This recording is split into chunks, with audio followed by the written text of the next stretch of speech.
kids these days just will never know No. what we had to go through just in order to play. I was like, am I crazy for thinking this is kind of weird? But like after a practice, like I'm in the rec center and I'm taking a shower and Jan's next to me. Jen Pop. Some old lady that, she was having her shower too. It was like, Jan's got a shower too. It's literally nuts.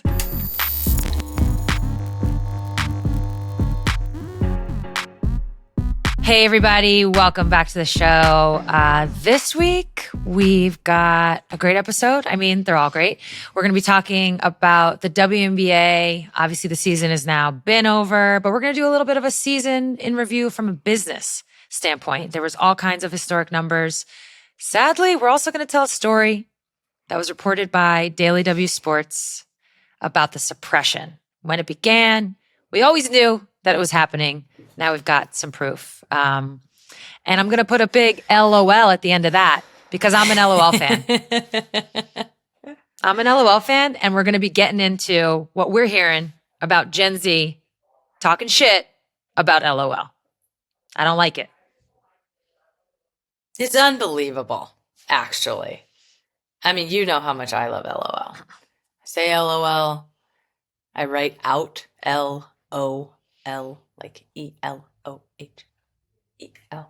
I do all kinds of things. I love it. But we've got Elena Delle Donne joining us, and we'll also be celebrating one of our faves who recently announced her retirement. Mm-hmm. My whole generation is coming to retirement, and it's kind of sad, but I'm also happy for us. We had long careers, and we did a lot of good. And I'm really excited for her. So I can't wait to talk about that. I'm Megan Rapino. And I'm Sue Bird. This is A Touch More. Let's get into it.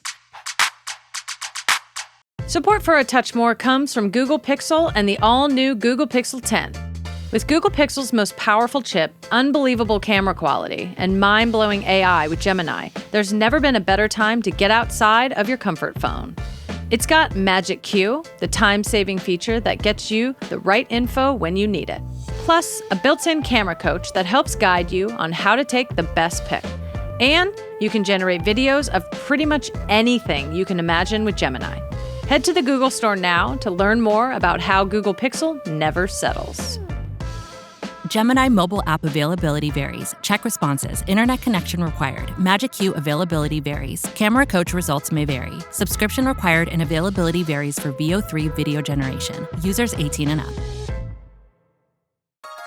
Support for A Touch More comes from Delta. I know where I want to be, so how do I get there? It's the question at the start of every season. It begins with small steps, and every step propels you toward new heights. Because there's always more to reach for. And Delta Airlines is there to help connect you to your full potential. That's why Delta is the official airline of the National Women's Soccer League, helping you get to where you need to be, from season kickoff to the championships. Support for A Touch More comes from Volkswagen. As the U.S. gets ready to host soccer's biggest moment, Volkswagen is helping people discover new turfs and new ways to play the beautiful game.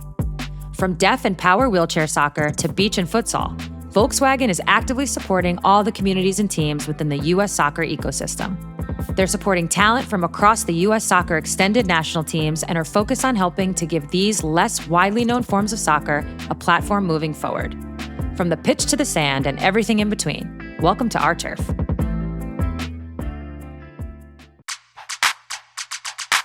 First up, the check-in. Topic 1.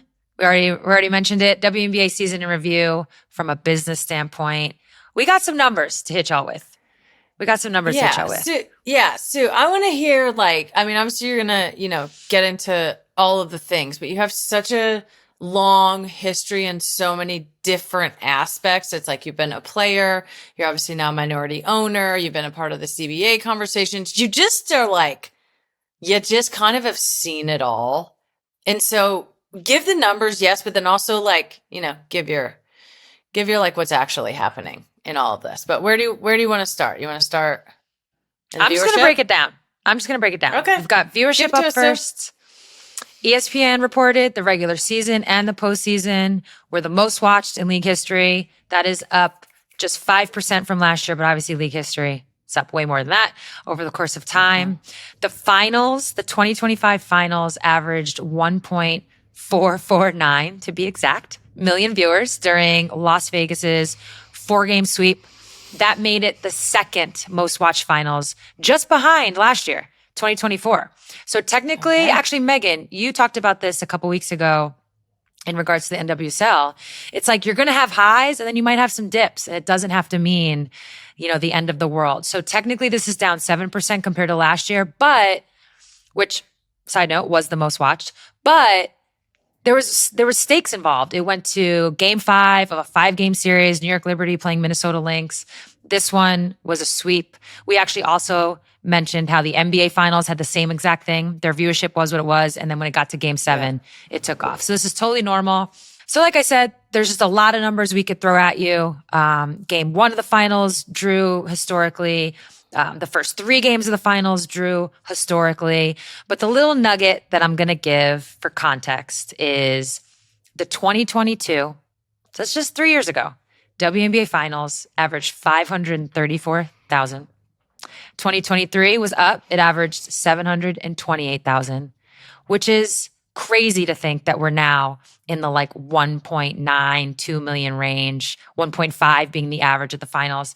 It's just really incredible to see the growth. And my little nugget and my favorite part was that in a front office sports article, it was covering all this and it said, quote, however, the Nielsen metric changes and drop compared to last year aren't enough to deny the league of its success. And that line right there is my absolute favorite, because for one of the first times, we're hearing people not take us down if things are dipping, not make a big storyline over one moment, one game, one season. People are starting to zoom out, see the trends, see the growth. Again, Megan, you gave a nod to this for the NWSL, and I think that is just another sign of where we're at. It's another sign of where we're at. Another sign of where we're at, I know something you want to touch on, is the New York Times piece that talked about the jump in boys who are watching the WNBA. A quote from that article says, this season, the WNBA's fan base was 57% male and 43% female. That's according to stats from the league. And it goes on to say men have actually made up more than half of viewership for years, but they were mostly middle-aged men before. And now they're skewing younger. This article also goes on to say the number of boys under 18 who watch WNBA games has grown by 130% over the past 4 years. What you got for us, Megan? Well, first of all, to have dated Sue for so long is to know that she gets men waving at her on the street every single time we go on the street. And it's always like this. Hi, Sue. Men love basketball. They always have. They love the WNBA. That is like the real ones know. They always love that. The real ones know.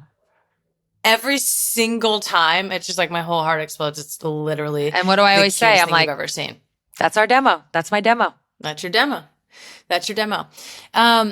I loved this article for a lot of reasons. Some things I totally agreed with, some things I didn't, and all the things that it made me think. First of all, I just feel like at a really basic level, like kids only know what they know. They know what they see. They know what they're taught. And now these kids are having access, these boys and these girls are having access to watching women's sports, and in this case, women's basketball, regularly. It's on TV. Their favorite players are on Gatorade commercials. They're on Nike commercials. Their favorite players are the voice of insurance commercials. Like whatever. They're seeing men positioned in the marketplace the same as women. And so then it's just about sports. They're going to the games.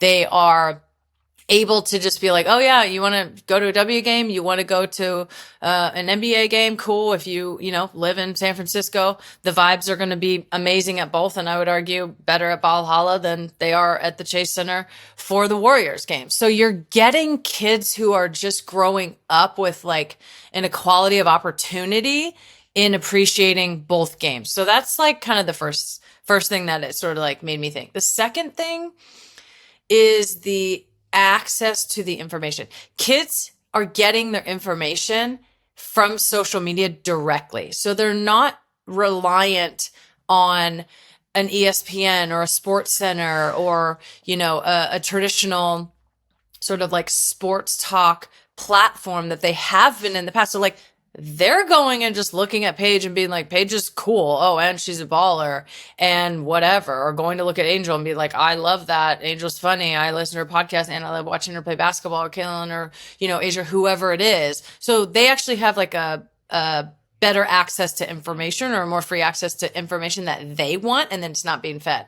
And that totally parlays right into my second point, is that they're not reliant on turning Sports Center on, or ESPN or Talk Radio or whatever, and hearing traditionally, not all of them, men shit on women's sports all the time. So going back to like kids only know what they know, if they turn on Sports Center and they see Michael Jordan being propped up and the WNBA shit on, they're going to be like, well, I'm not going to watch that. Obviously. Insert Kate Fagan's article from 2021 that we always reference. Continue. It's my most referenced article on sports. It's just the well was poisoned for so long because there was so little access to women's sports. And the access that we did have was through all of these really sexist channels that like purposely demean the product. So that's one thing I think that's really important, because boys are learning and girls are learning about sports in a different way. When you think about it, like, if you're like a 7 to 10-year-old kid, that's like, you're looking at what Steph is doing and where he's showing up and what kind of shots he's taking. And then you're looking at Caitlin, and they're pretty much the same shots and the same commercials and the same way they're showing up. And then you're looking at Paige, and she's got a great mid-range game. And maybe you're looking at Kevin Durant, and maybe you're looking at Braun. And, it's like, they're kind of all looking the same to kids, like the way that they're showing up. They're popular, they're superstars, they are playing the same game. And I think kids really appreciate that. The one thing that I didn't agree with in the article was Joe Lacob saying that the game has just gotten better. I don't agree with that. Yes, of course, games are evolving, whatever. But you can't tell me that like you and Diana and Cheryl Swoops and like Lisa Leslie and Candace Parker weren't just as exciting or just as good as these players. It's not a quality issue. The quality of the WNBA has always been there. Yes. Is the game evolving in just a normal way? Sure. Is the NBA better than it was, 10, 15, 25 years ago? Okay. But like, it's not just like all of a sudden the players are great and now people are watching. All of a sudden money is here and people care about it and it's getting the investment that it needs. So that was kind of my thought on the article, and the jump in boys watching it, and just in general, the jump in viewership and excitement and attendance and money and investment. All of it is like, it's just not being gate kept by people who want to see it fail. It's actually just getting to breathe. And then the product gets to show for itself. And when the product gets to show for itself, like every single time in women's sports, we always outshine and we always do great, because at the end of the day, it's sports and people love sports and people love watching people play sports. So that's kind of my thought on that piece. Did you have any big thoughts on that piece? I'm gonna take it from there. I think you're kind of segueing nicely into this conversation that we mentioned at the top, which is about the suppression of it all, right? I do think it's really difficult to have like a 1-minute conversation, a 5-minute conversation on why is the WNBA what it is now? Because there's so many parts to it. There's so many reasons. Some are more important than others, but they all needed each other. So it's never just like easy to make a simple statement. With that, the one thing that we've always known, talked about on this pod, is the fan base has always been there. The interest has always been there. It has just been held back, suppressed, literally suffocated.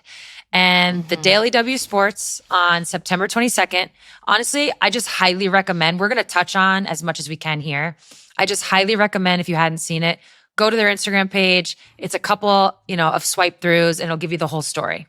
It starts by saying, in 2002, the WNBA was celebrating its first 5 years. That's my rookie year, by the way, with great attendance and viewership numbers. As NBA Commissioner David Stern negotiated with ESPN for the WNBA media rights, he ran into stiff opposition. And from there, it kind of takes you through all the decision making and those that were in the rooms and reasons. Honestly, it starts by quoting us because we talked about this and I talked about my rookie year and the attendance and how it went from like, whatever it was, like 9,500 on average to now 11. And how we were discussing how that's like an amazing jump. But I think people that don't know the league would have assumed we had 3,000 in attendance in 2002. So again, it goes on to give historical perspective. But what I really want to focus on is the quotes from who at the time, his name's Mark Shapiro. And at the time, he was like head of programming or whatever he was at ESPN. And it says that he was quoted. So he has said this publicly. This isn't like behind closed doors and somebody leaked it. So in one of the slides, it starts by saying, quote, the WNBA stinks. And these are actually quotes. This isn't behind closed doors. Mark Shapiro actually said this. And it's the whole thing is Shapiro opined on the WNBA in this 2011 interview as a way to show how he sparred with NBA Commissioner David Stern. Here's part of what Shapiro had to say. Quote, we got off on the wrong foot over the WNBA. Stern wanted the WNBA on air. I told him the WNBA stinks. It doesn't rate. And I didn't want it. No one watches it. Men don't watch it. Women don't watch it. My goal was to get it off the air. This is a real quote. Very quickly, I'm not even going to go in to how frustrating that is. It proves everything we always talk about, everything we knew. Yeah. Sometimes it's one person in a room making a choice. And a lot of people assume, it must be there must be reasons, there must be numbers, there must be, metrics nope. Sometimes it's just one person. But I want to read the next quote, and it's going to tie everything you just said kind of back into it. So actually, David Stern went over Shapiro's head and got it done. But then Mark Shapiro was quoted as saying, quote, we amped up the number of women's college basketball hours because at least there's a demand and an audience for that. The WNBA didn't have either. I told that to Stern and he hated me for it. I wanted it off altogether, but he went above me. At least I got it put on ESPN2 where it couldn't hurt us. And listen, very quickly, when you go on ESPN2 and, you're not covered on SportsCenter, we've talked. You mentioned it already. It's going to impact. It's going to hurt. It's poisoning the well. But I want to go back to this college basketball line. I say this, I'm sure you've heard me say this 8 billion times. Who do you think was playing in college? Which players do you think are the ones that played in college? The ones that go on to play in the WNBA. Now, I understand college basketball is a behemoth. I understand fans of a university. I was there. I get it. I get why that stage is important. But what's the one ways in which people have knocked the WNBA over the years? It's not as good as the men. It's a lower version. It's a lesser version of basketball. Why would we watch that? Well, why do you watch college then? Because I'll argue I'm a better player in the WNBA than I was in college. That the product is harder. For sure. That it's just a higher level. It's professional. So which is it? You've had it all the ways. And by the way, I feel like I'm now yelling at someone who doesn't even exist anymore. Circling back on that quote Mark. from Front Office Sports. We're yelling at Mark. I'm not worried about Mark. I just feel like it's so important for people to understand these moments, these facts. It's historical perspective. And to be able to build, to be able to grow, I do believe you always have to know where you came from and the reasons that you're here now. So, Megan, you always say I steal this from you. It's like women's sports was like a flower trying to grow.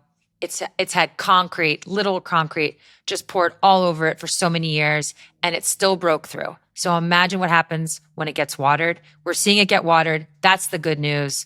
But we just need to tell you guys this. If you hadn't already seen it, go check it out. With that, in other good news, attendance this year, back to our season in review, attendance this year, 3.15 million attended, up 34% from 2024. Sponsorship, team sponsorship revenue hit a record 76 million. That's up 52% from 2022. And listen, in the spirit of being factual. I'm going to continue my historical kind of take on all of this. There's been so many conversations around the CBA and, a lot of, inaccuracy. I talked about this on Bird's Eye View. For those that don't know, this number of like 9% rev share is not real. This wasn't a negotiated number. Our salaries, our salary cap were set. Something I haven't really deep dived is there was a rev share trigger. So there was a number that was agreed upon by players, union, and the league that if the league got to X amount in revenue, boop, it would hit and we would split it 50-50. So what I'm really looking forward to is seeing, and I'm sure they'll make some sort of, formal announcement or is seeing if we hit that number. If the league hits that number, the players are going to get more money. And that's exciting. So that's a good part of the last CBA. I also want to touch on one thing about prioritization. Again, Front Office Sports, which shout out to them. They've been covering the WNBA. So I'm not trying to pick on them. But there was one article that was written about prioritization and kind of like the fear of it moving forward.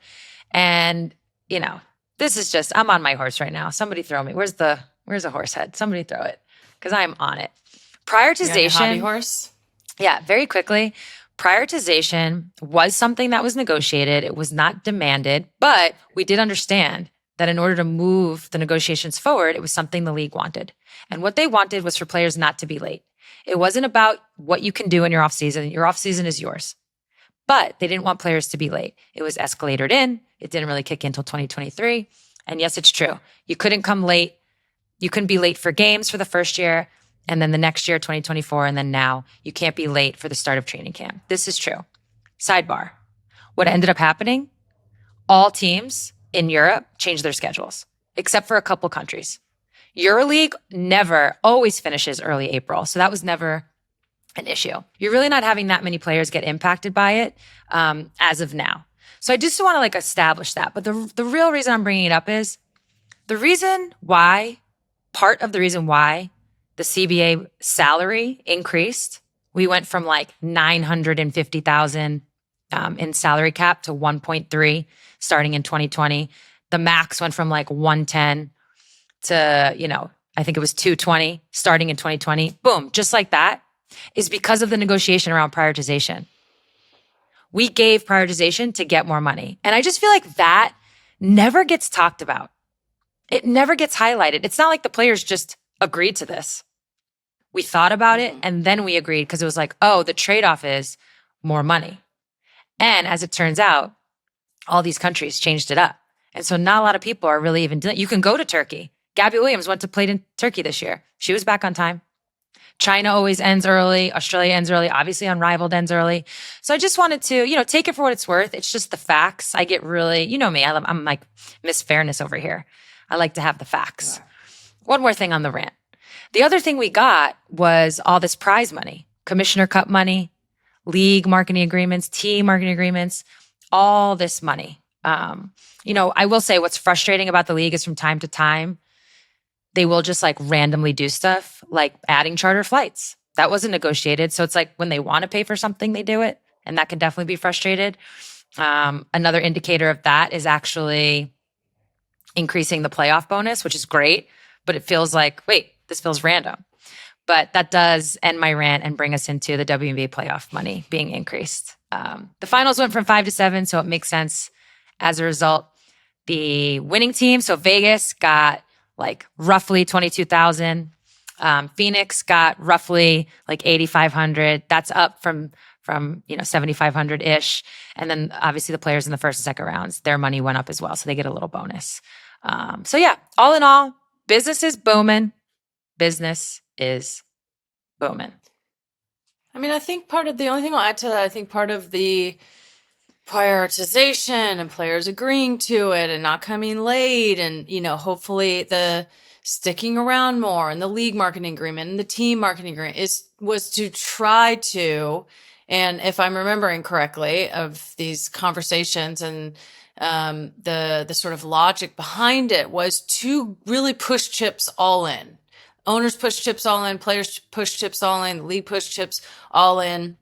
when you guys were negotiating this last CBA of like, you felt like the tide was turning. You didn't have all the numbers in, and you didn't even know COVID was coming. Obviously, this was at the end of 2019, but you could feel the sort of tide turning in women's sports.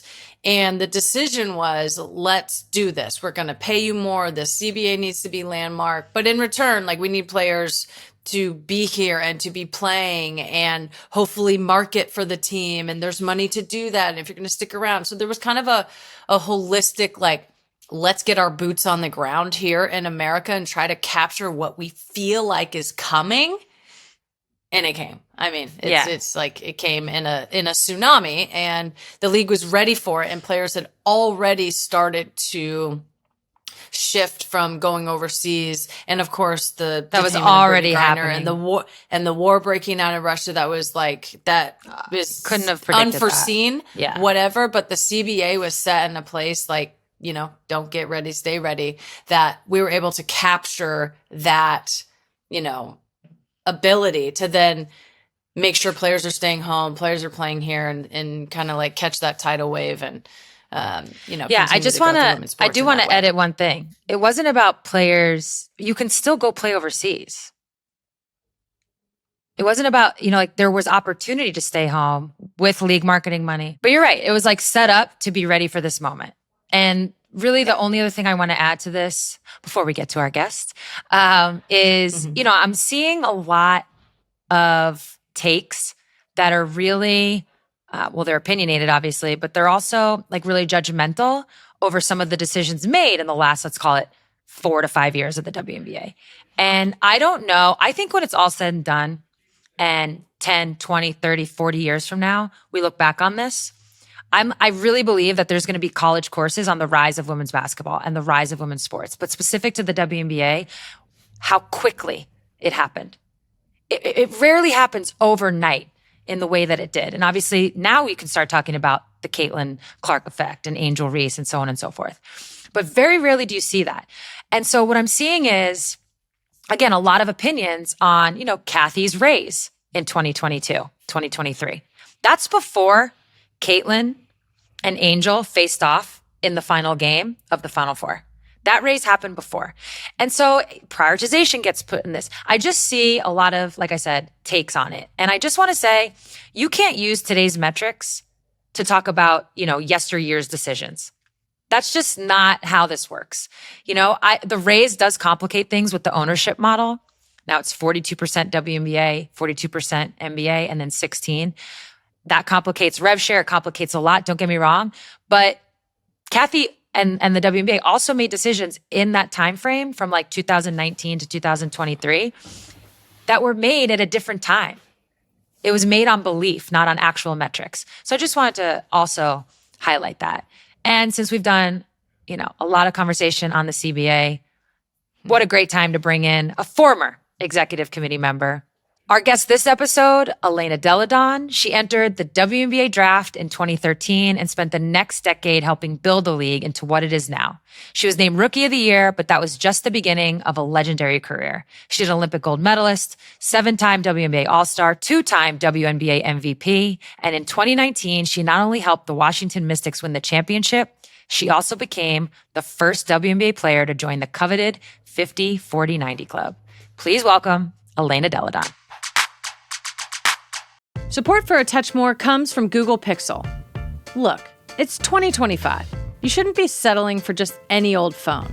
Instead, get outside of your comfort phone with Google Pixel 10. Now, you may already be familiar with Pixel's industry-defining camera, but have you heard about its built-in camera coach that guides you on how to get the best from every shot? Or being able to share your camera in Gemini Live to have a back-and-forth chat about what you're seeing. Or, and this is really cool, video generation with Gemini, which allows you to create videos of practically anything you can imagine simply by describing it. And these are just a small handful of the features that make the Pixel 10 so extraordinary. Head to the Google Store now and learn more about how Google Pixel never settles. Camera coach results may vary. Check responses for Gemini Live. Compatibility and availability varies. Users 18 and up. Subscription required and availability varies for VO3 video generation. Users 18 and up. Support for A Touch More comes from Delta. Realizing your full potential starts with recognizing the steps you need to get you there. That might look like adding a training day or 2 or 3. And don't get me wrong, that can be a grind. But if you're actually able to make that mental shift and combine it with action, you can become unstoppable. Through a series of small steps, all building on each other, you can reach your destination. And once you get there, looking back and seeing how far you've come feels that much sweeter. There are always greater heights to reach, and Delta Airlines is always there to help connect you to your full potential. In 2022, Delta Airlines became the official airline of the National Women's Soccer League as part of their commitment to invest in and support equity for women. It's a cornerstone of Delta's investment to improve the air travel experience for everyone and help you get to where you need to be, from season kickoff to the championships.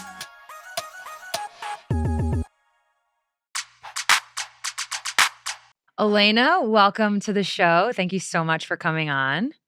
Of course. I'm excited. It's going to be so much fun. Thanks for coming on. So you officially retired this past April, but your last game was actually in the WNBA in 2023.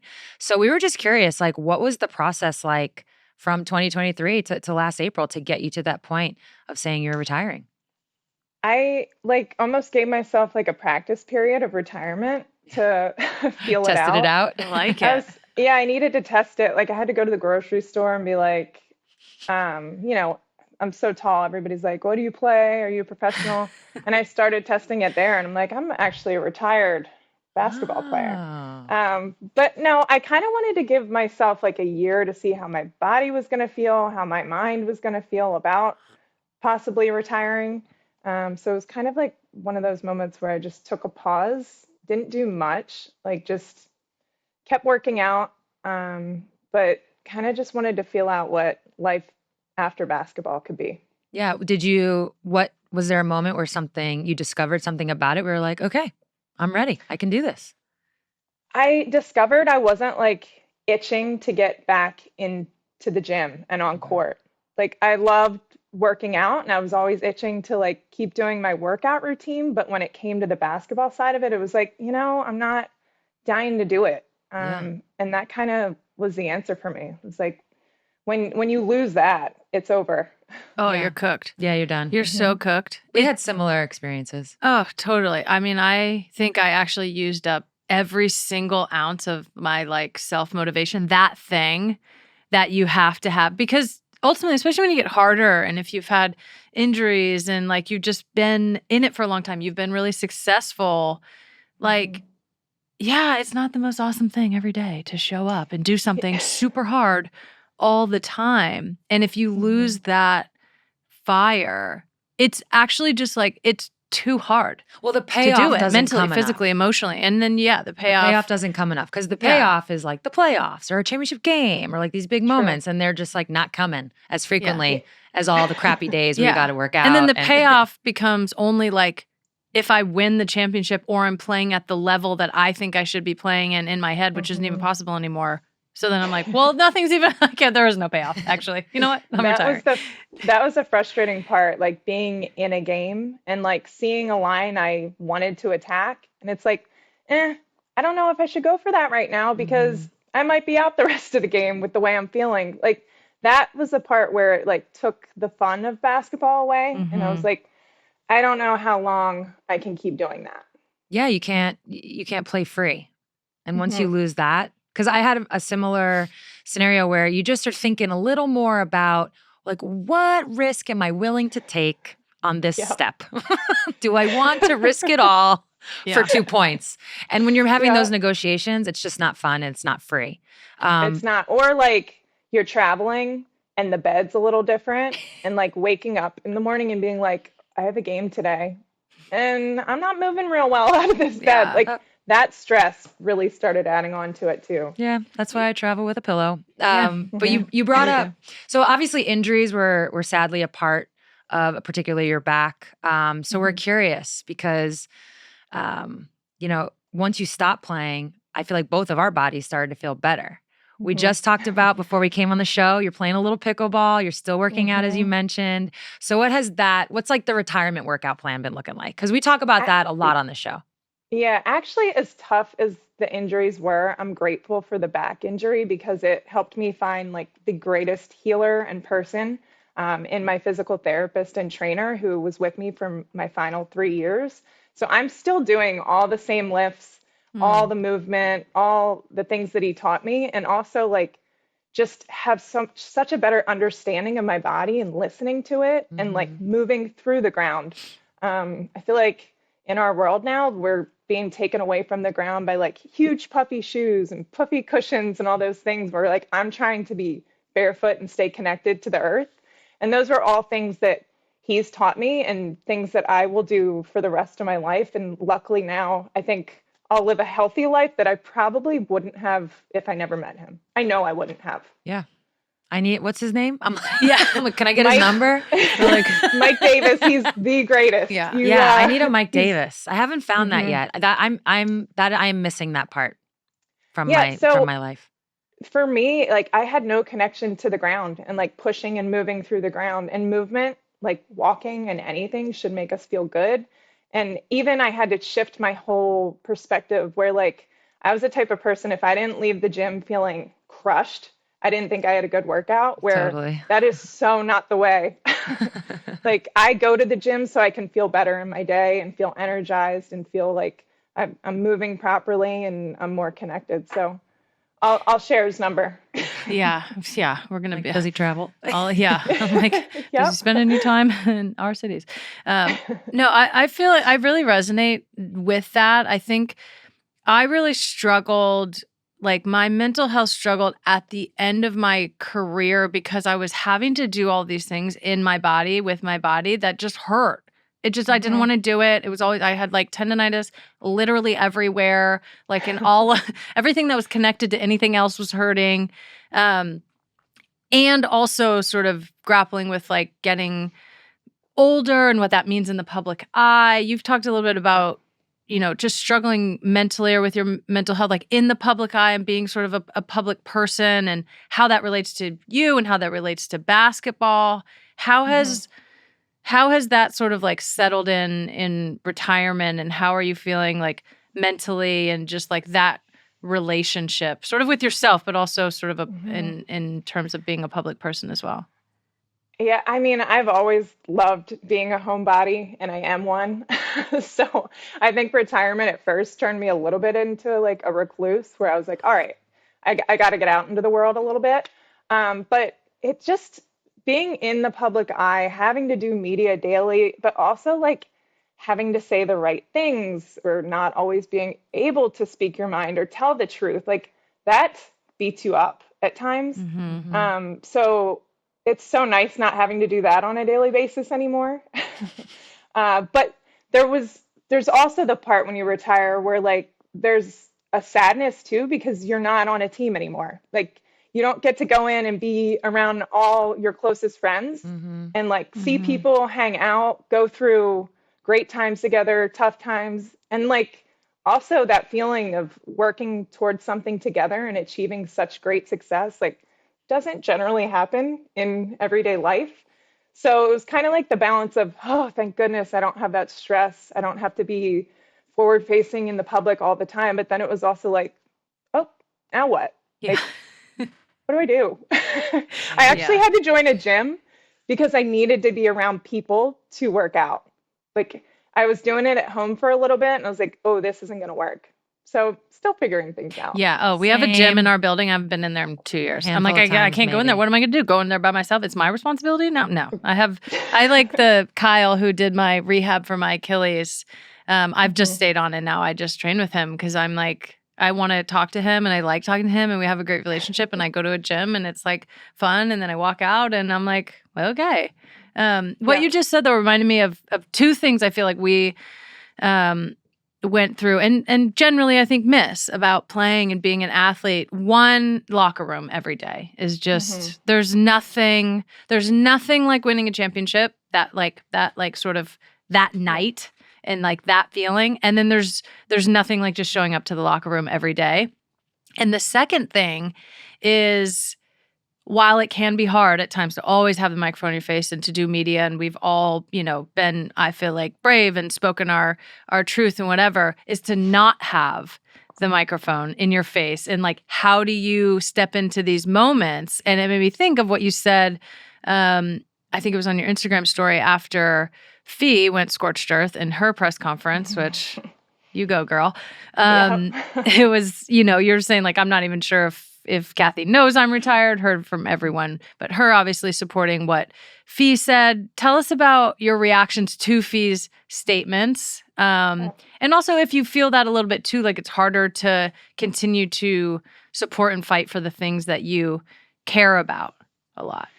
Yeah, for me, with Fee, like I know how hard that is to like speak up and know like I'm about to drop something big here. A bomb. Yeah.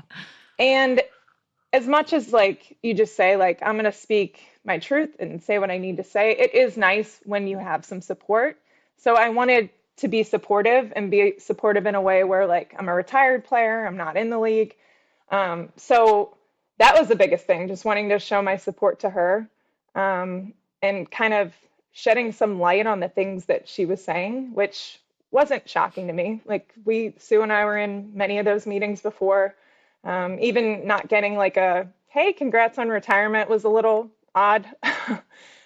So I just wanted to support Fee in that moment where she's dropping a massive bomb and she needs some support. But yeah, it's also hard too. Like you can't always weigh in anymore and you don't have the mic, which most of the time I'm fine with that. But in this aspect, I just wanted to uplift and help her and make her feel like she had people behind her. Yeah. You bring up being a member of the executive committee. We were on it together during the last CBA negotiations. Oh, that was stressful. Yeah. I honestly, my biggest regret is not like filming all the things that we went through and talked about. Like huge regret. Y'all were too in it to film. Document. Yeah, we were. You were like too busy doing it to film it. It was a lot. It was so much. So much. But when you think back to, let's call it was right around like 2019. We ended up signing it like early, like January 2020. So around 2019, we're in the throes of it. What do you remember from that? And then if you could pick out just like a couple of like lingering lessons that you would maybe share with the current EC. Mm-hmm.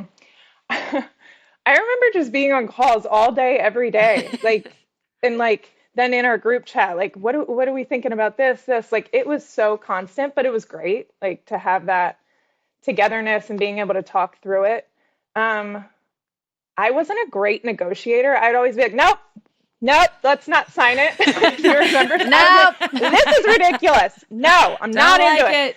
So I struggled at the negotiating part. That's something I needed some work on. But I think just like know what you really want in it. And like, you can't go in with 30 things and expect to get those. Yeah. Like you need to have like your solid 2 to 3.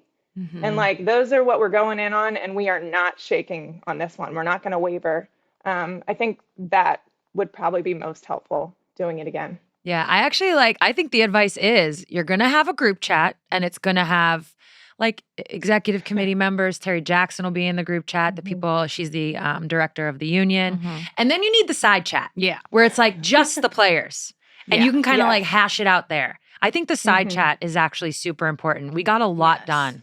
We did, because you're thinking things and like we're all kind of doing it for the first time. So you're like listening to what's going on, but like we all had our thoughts. And then the side chat is where we were able to be like, hold up. Yeah. I agree with you. I'm not feeling this. Like, can we talk this out? I don't want to agree to that. This looks good. Yeah. The side chat was everything. Yeah, because also in those experiences, it's like whatever room you're in, the loudest voice can feel like the majority of the room feels this way, but it's actually just the loudest. So we'd be on the side and be like, oh, you thought that too? Oh, great. Yeah. And it just kind of validates the experience. And I think we did get a lot done. Yeah. In that side chat. There is something really special. I felt this as well with the national team, especially when we were doing like our equal pay stuff. Like women athletes have this unique experience of getting to grow up and mature. And I think as a CBA negotiation is a really unique thing where like the confidence built amongst each other of like what you're learning. Listen, nobody's like a labor lawyer in the league. Everybody's just doing the best like they can. But like people are really smart. Basically everyone's college educated. Like you have your real life experience in the world. Everybody comes from different backgrounds. And there's something about that side chat that's just like the most confident I've ever felt. Just be like, I'm going to say this. There's no judgment. We're all working together. Like, yeah, sometimes like the dynamics get set. I was one of the louder voices and I had to learn like, oh, I actually like don't know what I'm talking about. So when you guys figure out what we're talking about, I'll go and yell it. But like, that's not my skill. So there's something like special, I think, and just like unique about those rooms that like you guys should have filmed. I know. Yeah, we really blew it on that one. We blew it. There We're goes back. the doc. We're back to it. Okay, we're going to change gears. Something happened this year that has only ever happened one other time, and it's you. It's 50, 40, 90. For all those listeners who don't know, which would be nuts, but it's 50% from the field, 40% from three, 90% from the free throw line. Nailed it. Fee achieved that this year, which was huge, just like efficiency queen. What was it like to watch that happen? Like, we're excited for it. That's such a unique thing. Both of you two are just like such unique, extremely like talented players. What was it like to have that experience watching her? And then also now you're joined at the top of that list. I was so happy for her and like kind of like thinking like, gosh, she's probably so stressed right now. Like by the end, it Every gets free so throw. close. Like every free throw, every shot, you're like, ugh, when can this be over? So when she did achieve it, I texted her after. I was like, how happy are you that that's over with? But there's just something about it. Like when you're an efficient player like that, it does mean a lot to you to get that achievement. So I was thrilled for her. It was a brutal season for me towards the end when I was going for it, just because each shot like mattered too much. Yeah. And I wasn't playing as freely as I needed to. So it was good. Like when the regular season finished up, it was like, all right, I'm done with this. Like I can't focus on this anymore. But to see Fee get in, I'm like, oh, good. Here we go. We're joining the club. It's going to grow. We'll get friendship bracelets. Yeah. The club might stay at 2 for a while, but yeah. Wait, how many games did it come down to your final game the way it did with Fee? Because Fee, we talked about it on the show, but I don't remember exact numbers, but Fee needed to get it from 3, hit her first maybe like 1, 2, 3 threes, and actually kept shooting, which everyone was kind of surprised by, which I give her credit for. Yeah. Because it was like game above all. She like put it above the 50, 40, 90 club. But how did it come down to like the last shot you took in the regular season? For me, I had it, but I was close to messing it up. Okay. I think it was my 2s were getting close. Okay. So that morning, Amanda always made me like my pregame breakfast meal. And she's like, so like, what do you think about like just not shooting in this game? Like, Like at you all. guys, like you're fine. You don't need to win this one. You're already, I think we had our number 1 seed. So like we were good. And I was like, that is not what I need to hear in this moment. And luckily I just played. Like I had to let that go and just be like, if it happens, it happens. If it doesn't, it's not meant to happen. So I just played. Luckily we went up by a lot and coach didn't want to like keep us in too long. So he pulled me kind of, I think in the 3rd early. Did you a solid? Yeah, it's like, and I was get like, her out. thank God. Yeah. Do the deciding for me. All right, I'm going to take you back to your rookie year. I'm going to take you back to draft day. When you entered the league in 2013, it was alongside Skylar Diggins, Brittney Griner, and you guys were the 3 to see. This was like the tagline. They built like the whole campaign, obviously around draft day, but even it went into the season. They like tracked them throughout the season. Oh, let's see what the three to see are up to. So first of all, what was draft day like being with this group, experiencing that? Did you know you were going to Chicago, which was the 2nd pick? Was there maybe an inkling around Phoenix, who had the 1st pick? Like, what was that whole thing like for you? Yeah, so the 3 to C was wild. It was like everything. So funny. And even draft day, like the 3 to C, we were gone all day. Like we weren't with the rest of the class. We were like media all day long. 3 to C goes here, taking pictures of us, all that, which was crazy, but it was good. I think it did bring some attention, like in a different way, and a little bit of rivalry. And then I knew I wasn't going to Phoenix. I think we all knew Brittney was going to Phoenix. Like that was set. So I didn't know if I was going to go to Chicago or Tulsa at the time. Big difference. And I was thrilled to go to Chicago. I know. So I was like, sorry, Tulsa, no offense, but. But I mean, Chicago's an awesome city. Great I city. didn't know anything about Tulsa. Yeah, me neither until the team moved there. And then I was like, Tough oh, guys. it actually has some decent food. But anyways, I digress. Yeah, no, you guys coming into the league was a moment. And actually 2013 in like the WNBA's history is considered a growth year. And you Good. three had obviously a big part in that. I had heard that there might have been some people in the Phoenix organization who did want to take you. That there was like actually a Really? question mark. Yeah. So I was What are their curious. names? I can't. Yeah, I can't. like bring it out now. I can't. It's actually not Diana. Yeah, I'm like, sounds like I you know. might be involved in this. Okay. Sounds like Shmayana. Yes, it rhymes with Shmayana. I actually I know it wasn't Diana because we played them the first game. And I was like playing really well. And at one point she like ran by Pokey and was like, damn, she's pretty good. So she didn't even know I was good. So she wanted BG. You're like, yes, it's correct. No, I actually didn't I mean am. she wanted BG or not. I just more so meant like she wasn't the one that said this, but I heard there was like, so I was curious if you heard that. But yeah, but 2013 considered a growth year.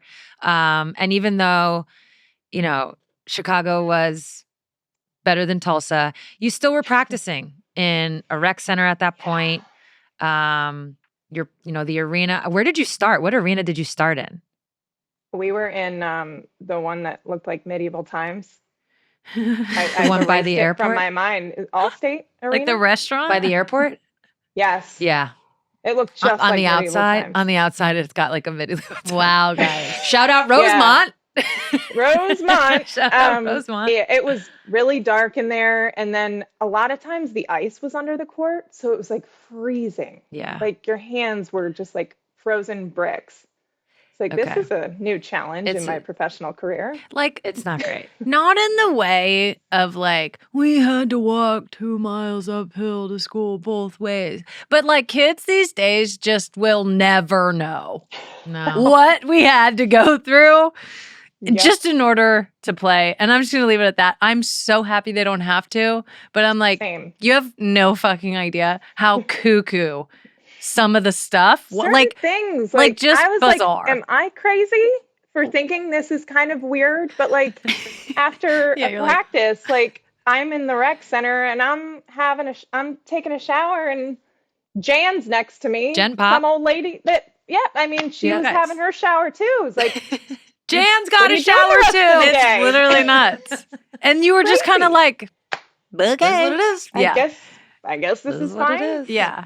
So that segues into the question, which is what is it like for you to see all the growth now?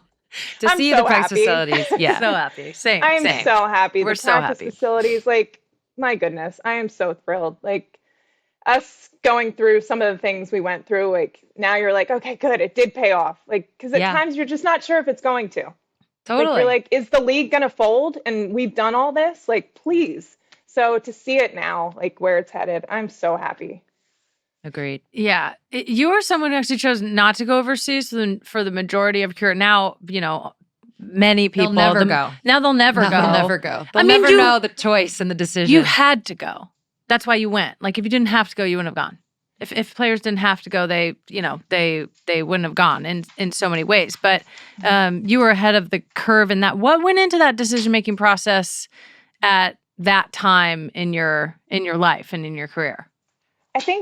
I mean, there were a few things. So I have dealt with chronic Lyme for many years now. So my health, like playing all year round wasn't going to be something that I was going to be able to do. And then I also kind of like the challenge of maybe we can show that women can be marketed here. I also knew the catalyst of the 3 to C And like the hard part of the W was like we only played for a couple months and then goodbye, all the players are gone. So like nobody was around in market to talk about the WNBA or like be seen or be in these Nike campaigns because people just weren't home. So I thought that could be a big moment for me to kind of prove that the business would work here. Now, obviously, it's so great and there's a league to play in, because the hardest part was like playing. Like yeah. it was hard to get games That's the and like challenge. stay in playing shape. So we were like finding guys all over the place to play pickup. Like that was a tough part because I had a longer off season than being in season. Support for A Touch More comes from Volkswagen.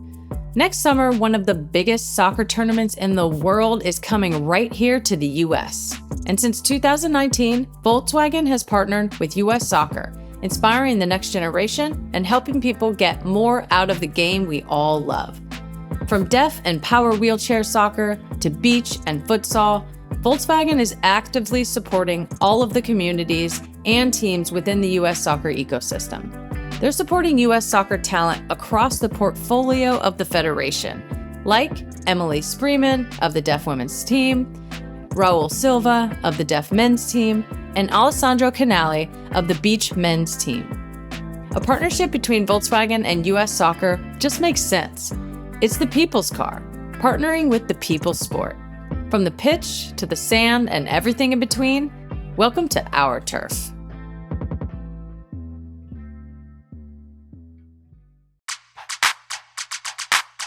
Something we've kind of been banging around for a while as we've like retired, our identity is not as an athlete anymore.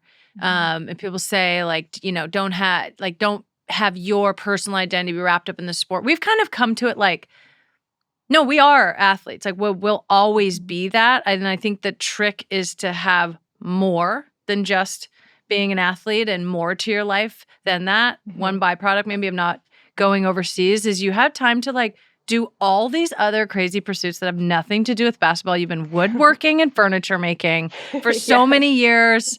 I used your wine opener the other way, the Delle Donne wine opener. Love it. From your winery, the shotgun, other things. How did you get into those things? And like, was that something you were consciously thinking of? Like, I have other passions that I want and need to do off of the court. Yeah, I've always been like creative and like making things and building things.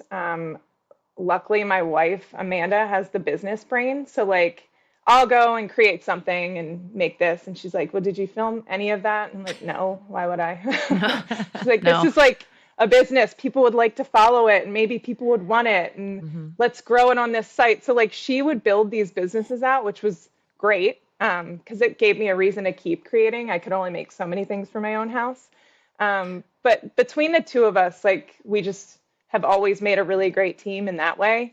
And I burnt out really early in basketball, like really early going into college, all that. And I knew I could never just be Elena, the basketball player. I had to have all different passions and pursue those passions for me to be the best on the basketball court as well. So I think all of it kind of tied in where I like to do a lot of different things, and it helped me a lot in retirement too, where it's not all I have. Like, yes, it was a fun, great career, great time, but like there's other things that I love to do as well. Are you still doing? So wise, Elena. Are you still doing any of the woodworking? Yeah. I do a lot more of hoops. Like I make miniature hoops that are like art. I just have more fun making those. Like I know people love the cutting boards, but that's like a little bit of a boring process that you probably can't. I want to make things creatively get in there. Yeah, exactly. No, that makes a lot of sense. So something else that you're dabbling in is like front office work, right? You're working with Monumental Sports, obviously, and we're going to get into you being managing director for USA Basketball for 3x3. But we saw that you were in the Mystics war room during draft day this year. You guys had great picks. Yeah, obviously. quite the haul. Yeah. So good. Georgia Amore, bummer, but. Yeah, I can't take credit for those picks. Jamila's done such a great job building this young team. We're in like that building, growing place, and the people that she picked were phenomenal, had such great seasons. So it was exciting to be in the war room though, and like see it in the moment, like making calls to other teams, like, hey, is this happening? Is this happening? Like it was a high anxiety moment, but I was able to kind of just witness it, watch it, talk through the picks, obviously. Like I knew who we were picking and I had seen film and we discussed certain players and kind of what we're looking for in building this young team. But the war room was quite the experience for me. First time. Yeah. Well, you guys, I mean, you're really threading a needle when you're a team that's kind of sort of rebuilding, right? Brand new head coach. You're doing different trades to get different picks. It's like I said, you're threading a needle and you guys really nailed it. It really worked out. The Georgia Amore injury aside, like it really worked out. Yeah. So we'll get to see her next year, which is great. But yeah, you've now tapped into front office. Part of your role with Monumental Sports is you're checking things out, player development, coaching, maybe being a GM one day, which does segue nicely into 3x3. You guys, I'm sitting with the entire brain trust of USA women's basketball in one room. What are we talking about? I love this move so much. Obviously, I went through the whole process of you deciding if you wanted to take it and then taking it and getting into it. Why did you want to take on this role? Well, first I needed to like immerse myself in it. So when I officially retired in like right before the W season, I got a call from Jim Tooley and he was like, what do you know about 3x3? I was like, I've watched it, love watching it in the Olympics, but that's all I know. So he was like, do you have any interest in kind of learning about it, coming out and seeing it? So I went out to a camp in Phoenix where we had some college players there getting ready to, compete. And just watching it and like starting to learn the ins and outs of it, I was like, this is really interesting. And who knows? I don't know if I ever want to be a coach. I've always said I don't, but I don't like to close the door on anything. But GM and like forming a team and like putting right people together, like that's something I've always liked doing. And I've been lucky enough that some of my coaches and GMs in the past have wanted my opinion on building teams, especially with the Mystics. So I feel like I've had some stepping points where I've been able to learn from that. But for 3x3, the game is so interesting. There's also a point system where players have to earn points. So I'm going to have 2 players that are point earners, and they have to be top 10 in points in the U.S. And then I can have 2 players that don't have the point earning. So I'm still learning all the ins and outs. I have a great team helping me along, but this has been a fun challenge. And when you sign up for USA, it's like gold or bust, especially you, Sue. Yeah. So, Thank you for pointing that out. Yeah. No, but it's going to be fun because, obviously when it comes to selecting the 5-on-5 team, the 3x3 team, there's crossover with players and we've already started to have conversations. So we'll be working together also in some capacity, which is kind of fun considering, like we played together. Now we're on the other side working together. That's super fun. But you brought up the gold medal of it all. You guys got bronze in the last Olympics. So what are you looking like when you think about the future, when you think about LA, obviously a long way to go. What do you think you need? Like what are you focused on in order to get that gold? We need players who are playing it and have like the experience in competition. The first time you see it cannot be in the Olympics. Like it is such a different game. I mean, just to quickly share some of the differences, like you have 4 players on your team. There's 1 chair at half court. That player subs in anytime there's stoppage in play. A coach is not allowed to coach you. It's like the old tennis rules. Yeah. So like these players have to have the IQ and the knowledge of what they need to get done in those moments. You shoot 2s and 1s. It's a 10-minute game, first to 21 or 10 minutes runs out, and 12-second shot clock. So there's just so much that goes into it where you have to have that playing experience where even you can go down quickly. Like it can be 11-3. The game is not over. When I was first watching it and saw that, I was like, this is going to be a blowout. Other team came back within like minutes. So we need the experience. Obviously, you want great talent, but it also takes like a gritty player that can get banged, that can bang. It's a very, very physical game. And then you also want to see a versatile player who can score, who can guard, who can really just do it all. So that's kind of what we'll be working towards. But for sure, the experience. Yeah. I mean, for anyone who's watched it, physical is an understatement. Yeah. They let them play. Those refs let them Yeah. play. So that's I like mean, a big part of it. I think I would have it's shocking. hated it.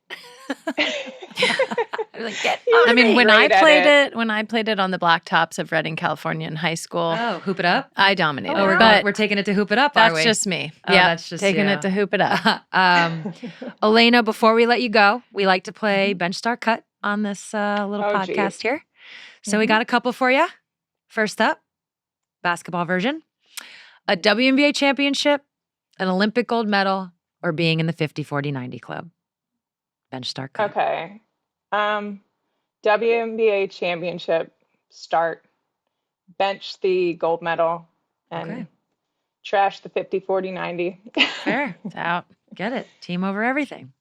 All right. This next one might be tricky. Hopefully we do not cause any marital stress. Oh, goodness. Business ventures, Del Don Designs, Del Don Wine, or Shot Fun. I know Shot Fun is Amanda's baby.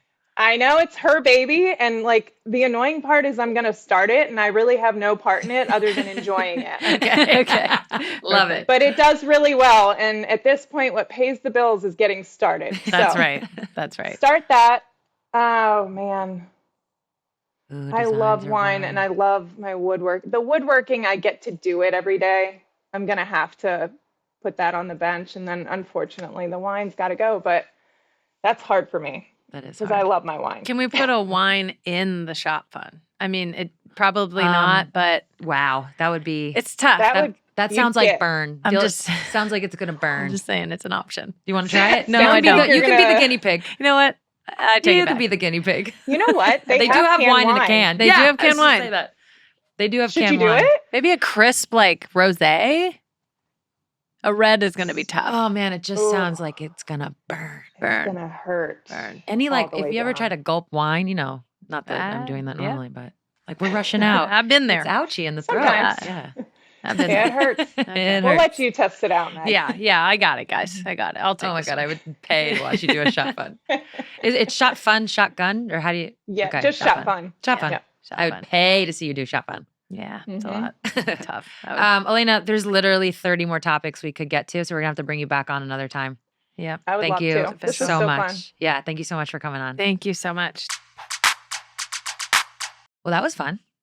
Yeah. I mean, I feel like Elena's always been like on her own way of doing her own thing. Totally. So talented in so many different ways. Like she's just such a singular type person and player. And now obviously like business person and similar to you, she's got her hands in a lot of different things and there's a lot of creativity there. That was great. I hadn't seen her talk to her in a really long time. Yeah, I saw her. Missed her. She came on the Bird and Tarasi show during the Final Four, Oh, okay. right after she announced her retirement. So I did get to Okay. see her then. Okay. But it's been a minute since we've like chatted, and I basically echo everything you just said. The only thing I would add to it is that's how she played also. Oh. And I always like to remind people because she, only played, I think, like 10 seasons in the WNBA, which is obviously a very long, great career, but, back injuries kind of got her and she could have played longer. So I always want to remind people, like, this is one of the greats, like greatest. Oh, people have no idea. First, I feel And like in she this played like her own way, opening- her own pace, yeah. her own style. 50, 40, 90 speaks Yeah. for itself, but as the game opens up too, and like more teams are shooting more threes, and I mean, she just like floor spacing. I know. What? She's 6'5" tough, and shoots man. 50, 40, 90. I feel pretty lucky because I Outta got here. to, Stewie is obviously younger than Elena, but I got to watch them go head to head like a lot in Mhm. those Stewie got in Finals. 2016 In final seasons. So yeah, probably like, I don't know, 5, 6 years, 7 years maybe. I got to watch them go, and it was, woof, it was always tough. Length Honestly, on length on length. Elena was just really always good for a trail three. I'd be like, Stewie, you know it's coming. Where are you? Where are you? But that was great. Yeah, she's awesome. We love her. And now it's time for a new little segment we have called Road to Greatness, presented by Volkswagen. This goes to Allie Riley, who announced her retirement just recently. She played forever and ever and ever for New Zealand. She was New Zealand captain. We're talking 5 World Cups, 4 Olympics. She was most recently playing with Angel City FC in her hometown of Los Angeles. When I think like on Allie's career, and we talked about this when she was on the show before, but like she's just like a player's player, you know, like a player's captain, a player's leader. She was so universally beloved by everyone. She did so much to grow the game and to like bring the game forward. Obviously, she played for New Zealand for so long, one of New Zealand's best ever players. Got their first World Cup win in their home World Cup just a couple of years ago in New Zealand, Australia.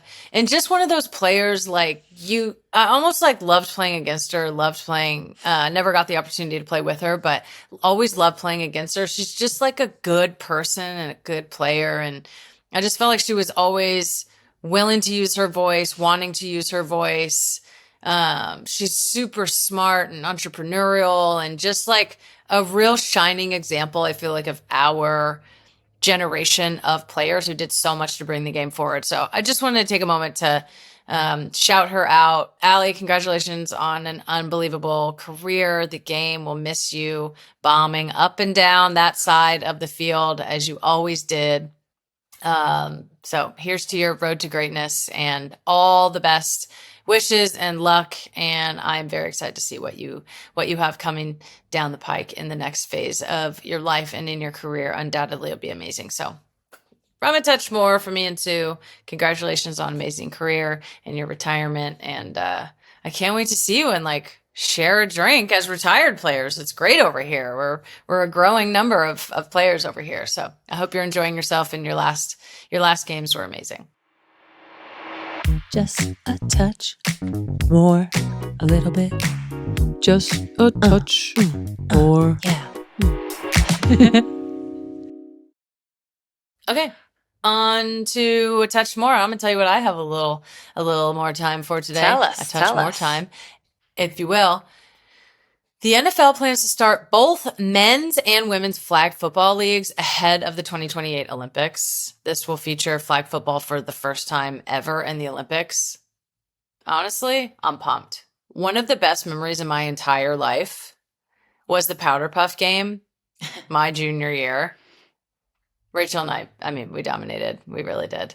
It was like the most fun I've ever had. And I think this is great, obviously, for so many reasons. There's like any opportunity that gives women a path to play sports professionally and play at the highest level and obviously get the chance to go to the Olympics is just like incredible. So I love this and I'm all in, and like maybe I need to be the quarterback or something. Maybe, yeah. I'm actually, just to add on, whenever you have a professional league, I feel like that is the starting point for like getting kids interested in sports. They have to have ambition. So the fact that there's now going to be a professional league is super dope. What do you have a touch more time for today? Well, I already talked about what I have a touch more time for at the top. And that's my love for laughing out loud. And by the way, it doesn't mean I'm actually laughing out loud. And don't worry about it. The internet recently reacted to Gen Z wanting millennials, I'm going to be a millennial, I'm on the cusp for today, to stop using LOL. Complex covered it. There's a New York Post article that covered it. It started on TikTok where there was a millennial saying what I just said, which is like, no, we're not over here. Ha ha ha ha ha. We're over here going, and that's it. It's not actually a laugh, but that's why it's needed. And, you know, everybody who listens to the show knows, Megan and I both, although I think I got this from you really, will actually say, oh my God, that was so funny. LOL. We'll say it out loud. It's not something we text or just text. But I have to admit, when I was looking at Complex, there was some comments that were LOL funny. And so I just wanted to share some with the group. Give them. Okay. These are the ones that stuck out. And a lot of this is millennials like defending it. Okay. Well, first was just a setup, which was, well, then how will you understand the tone of my text? Which is exactly how I feel. Like, wait, I don't want you to think I'm saying something rude, but I have to write LOL so you know it's like we all know that I'm being rude. And it's funny now. It's not actually rude. Okay. These next couple really got me. Okay, quote, I don't listen to people wearing my old jeans. This next one was amazing as well. They can't write in cursive and they need digital clocks. LOL. Literally. Somebody then screamed, essentially, say it to me in cursive. LOL. Then there was some people who went on the route of like, we literally invented it, so no. Somebody wrote, use T9 for a month and then get back to me. LOL. A couple of the other ones I really liked. Here come the sock police telling us how to text. LOL. I love how they all end in LOL too. Yeah. Y'all brought back Ed Hardy. Ain't nobody listening to y'all. LOL. On behalf of all millennials, L-O-L. LOL. And then some, I'm assuming, a Gen Zer came in hot and said, what millennials need to stop doing is using Jim Carrey facial expressions as comedy. And I thought of you, babe.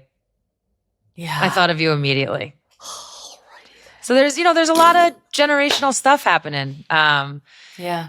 I could have scrolled like 6, 7 more times. 6, 7. That's for you, Zoe. I don't even know what any of it means. I'm like so That's out the of the point. loop. That's the But point. I know LOL. 41. We had a play call in college. The name of the play was 41. I can only imagine what's happening at UConn women's basketball right now. Coming down the court. 41. That's it for this episode. See you next week.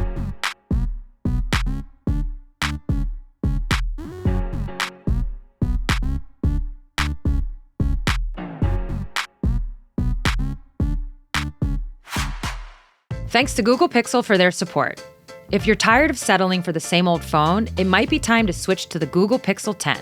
It's got the time-saving Magic Cue, which gets you the right info when you need it, a built-in camera coach that helps guide you on how to take the best pic, and the ability to generate videos of pretty much anything you can imagine with Gemini.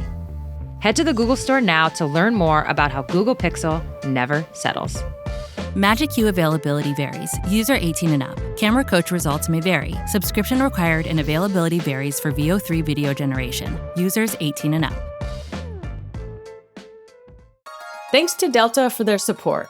When you unlock your full potential, you get to meet a version of yourself you might have never met otherwise.